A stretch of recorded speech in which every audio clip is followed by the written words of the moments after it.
오늘 기자회견의 주제는 넥서스 AI와의 공존은 가능한가? 그리고 AI의 의미와 본질 그리고 미래라고 하는 부제를 담고 있습니다. 굉장히 큰 주제이고 또 우리가 지금 여러 가지 국내적인 상황, 세계적인 상황들이 있지만 또 사피엔스 우리 인류의 어떤 큰 질문이죠. AI와의 공존이 가능한가? 라고 하는 질문에 대해서 얘기를 해주시고 또 질의응답을 받는 시간을 가지려고 합니다. 사실 여기 이제 많은 분들이 오셨는데요.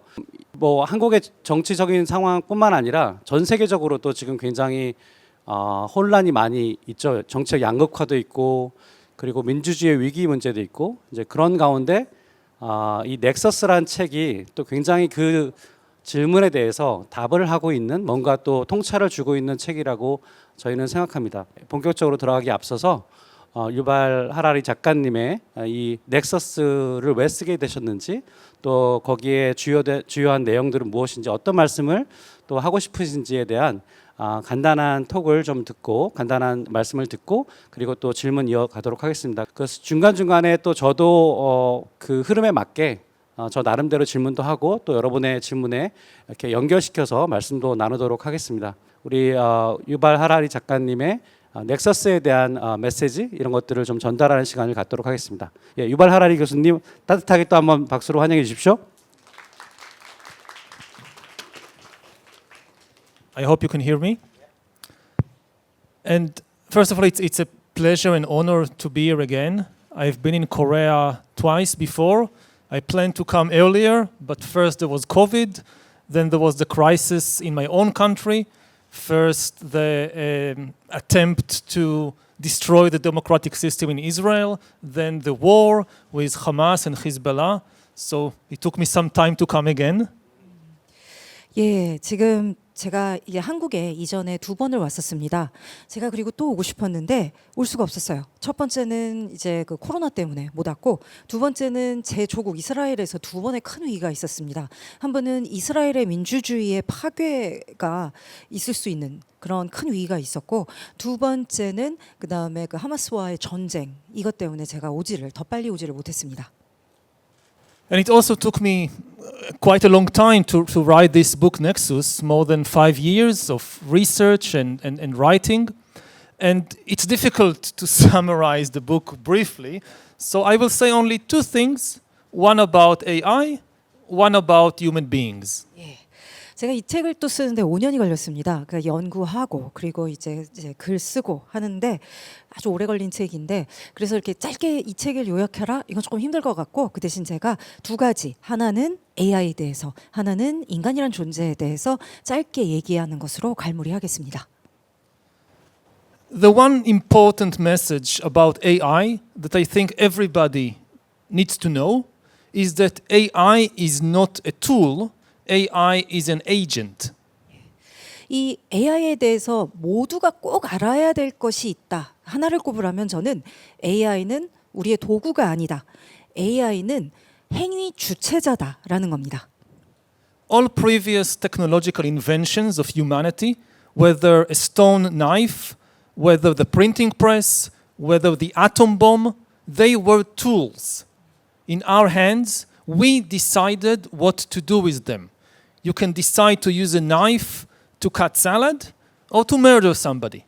You can decide to use nuclear technology to produce electricity or to wage war. It was always our decision what to do with the technology.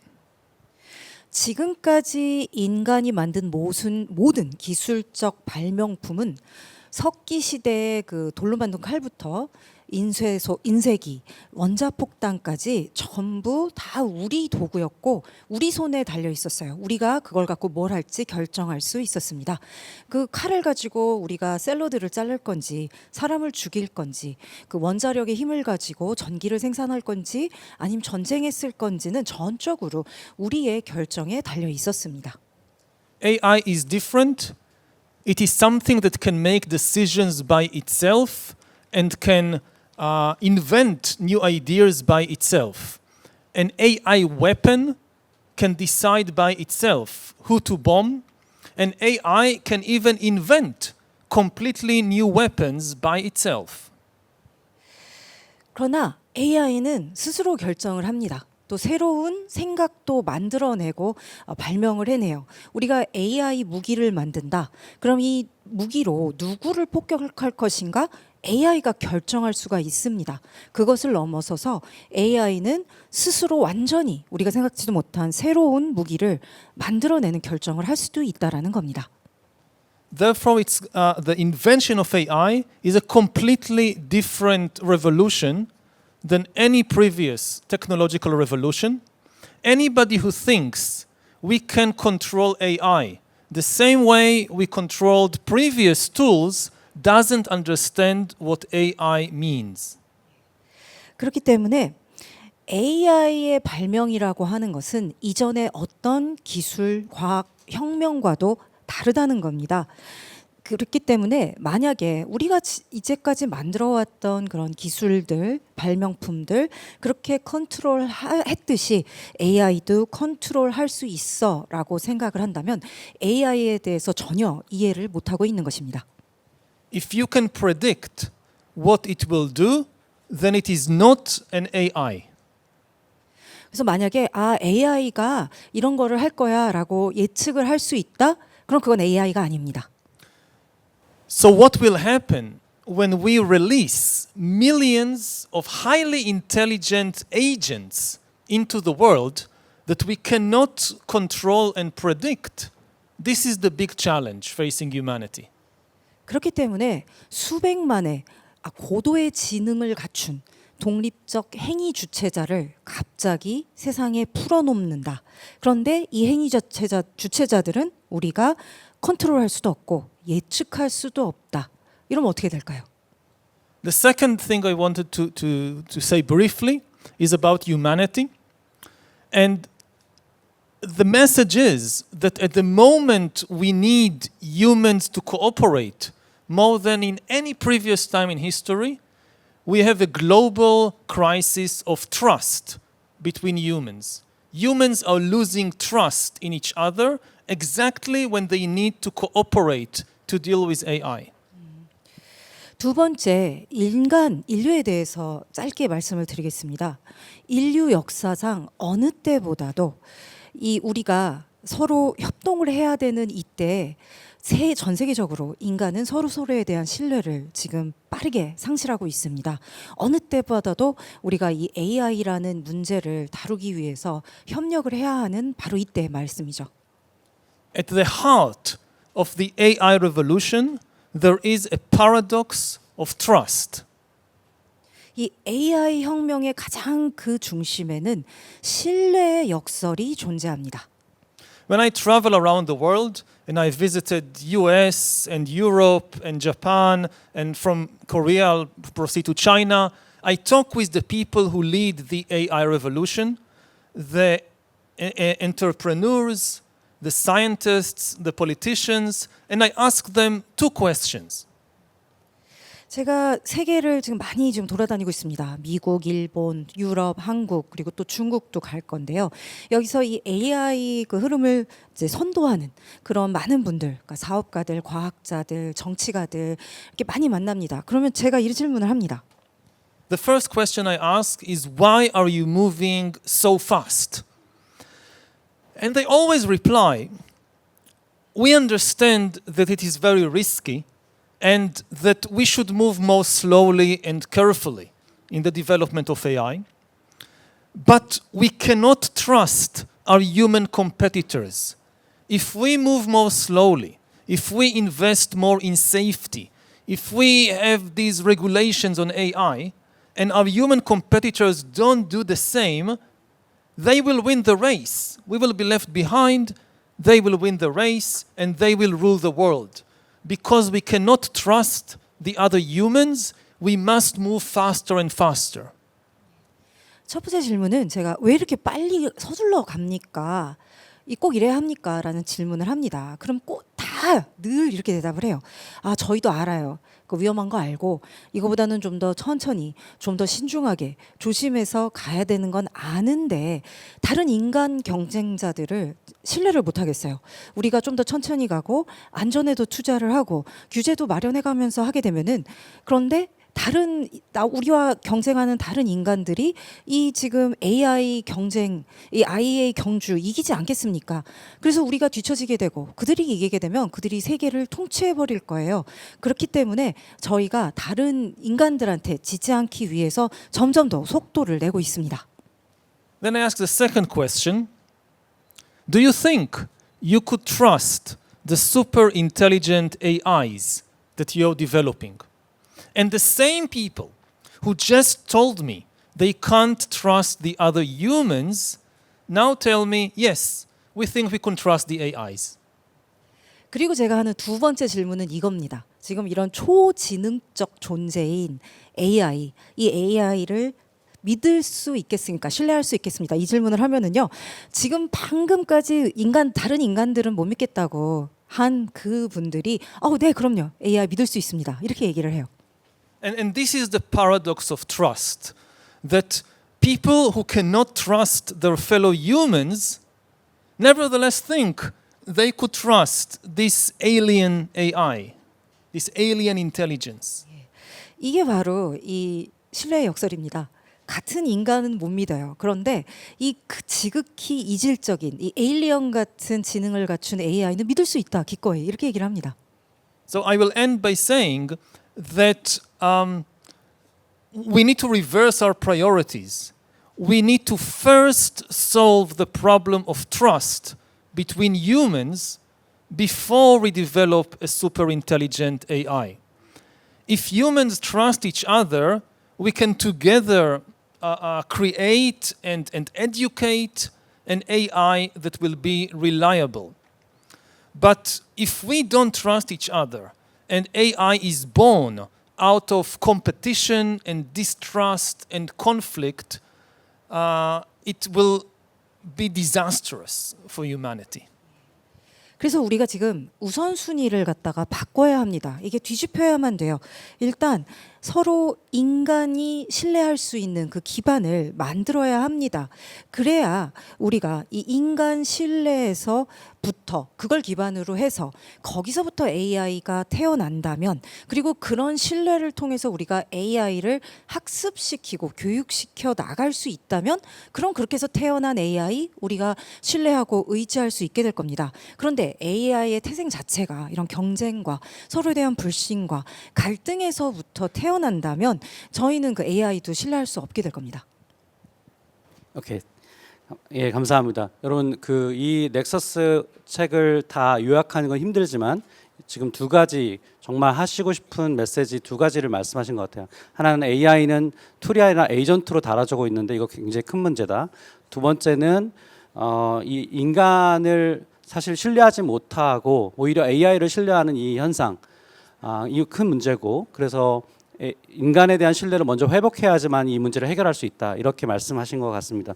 굉장히 예리한 통찰이라고 생각하시는데요. 제가 이제 좀 가벼운 얘기부터 좀 시작을 해서 여러분들이 또 질문하실 수 있도록 좀 분위기를 좀 만들어 가고 싶은데요. 유튜브에서 하는 영상들을 봤을 때 초반에 사피엔스라는 책을 내시고는 빅테크 컴퍼니의 오너들하고 그 CEO들하고 인터뷰도 많이 하시고 산업에 대해서도 얘기하시고 되게 또 관계가 좋았던 것 같아요. 근데 넥서스를 내시고는 제가 어떤 느낌이냐면 이제 더 이상 빅테크 컴퍼니들이 약간 좀 이제 이 하라리 선생님하고 얘기하는 걸 좀 원하지 않는 게 아닌가. 너무 뭐랄까요? 이제 명확한 반대를 하고 있으신 것 같다는 생각을 하는지 조금 뭔가 갈등이 긴장이 있어 보이거든요. 처음에 사피엔스라는 책을 쓰고 나서 빅테크 기업들과의 관계하고는 좀 다른 것 같습니다. 그래서 제 질문은 그동안 이제 사피엔스, 호모데우스, 21세기를 위한 21가지 레슨, 그 다음에 지금 이번에 넥서스까지 책을 내시면서 인류와 그다음에 또 다른 이제 혁명인 이 AI 혁명을 보시면서 처음에 기대했던 것과 뭔가 좀 진짜 뭐 다른 게 있으셨는지. 그러니까 다시 말해서 뭔가 처음에 사피엔스라는 책을 썼을 때 이렇게 갈 거야라는 것보다 훨씬 더 우려스러운 상황이신지. 그래서 넥서스에서 하고 싶은 얘기가 뭔가 좀 새로운 부분이 있는 것인지 저 그런 것들을 먼저 여쭙고 시작을 하도록 하겠습니다. 왜냐하면 우리 책에 대해서 먼저 얘기를 해야 되니까요. Well, I didn't expect the success of my books. I'm originally a specialist in medieval military history, the military history of Europe in the Middle Ages. This is my original field of expertise. 사실 저는 제 책이 사피엔스가 이렇게 성공하리라는 것도 전혀 예상치 못했습니다. 원래 제 전공이 유럽 중세 군대사예요. So it's very surprising to find myself here like 10, 15 years later talking about AI and cyborgs and the future of humanity. 그렇기 때문에 10년, 15년 후에 제가 여기서 이런 자리에서 뭐 AI, 사이보그, 인류의 미래 이런 얘기하는 건 저한테도 굉장히 놀라운 일입니다. But I think that there is a strong connection because for me, history is not the study of the past. History is the study of change, of how things change. Historians don't just try to remember which king won which battle in 1,000 years ago. They try to understand the process of change in the world. And this is now extremely relevant and important because we are in the midst of the biggest change in human history. 그런데 그럼에도 불구하고 지금 내가 하는 일이 내 전공과 긴밀하게 연결됐구나 이렇게 느낌이 드는 게요. 역사라는 거는 과거를 공부하는 게 아닙니다. 역사는 변화를 공부하는 학문이에요.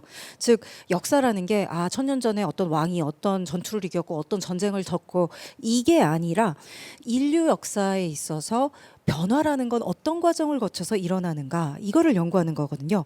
그렇기 때문에 지금 인류가 아마도 역사상 가장 큰 변화를 맞닥뜨린 이 지금 시점에서 좀 굉장히 중요하다고 봅니다.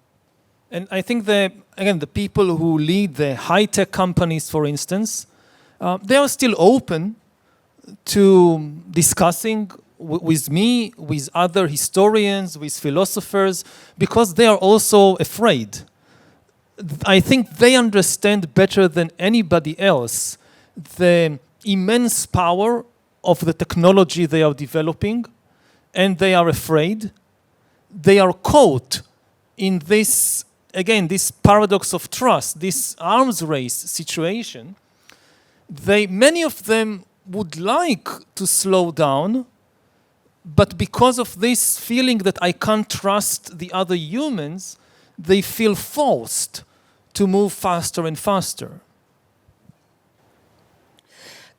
저도 아직까지도 이런 테크 회사들 이제 회사 사람들이랑 얘기를 많이 합니다. 그리고 또 이분들이 저뿐만이 아니라 다른 역사학자나 철학자들이랑 얘기도 많이 해요. 왜냐하면 이분들도 두려워하고 있습니다. 사실 이분들처럼 본인들이 만들고 있는 이 AI가 뭔지 그게 얼마나 강력한지 더 잘 이해하는 사람은 없기 때문에 이분들도 두려워하고 있어요. 그렇지만 마찬가지예요.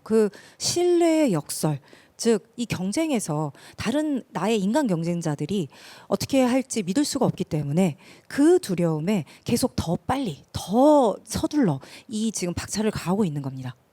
So I don't think about, the leaders of the AI companies or the high-tech companies as evil people or as enemies.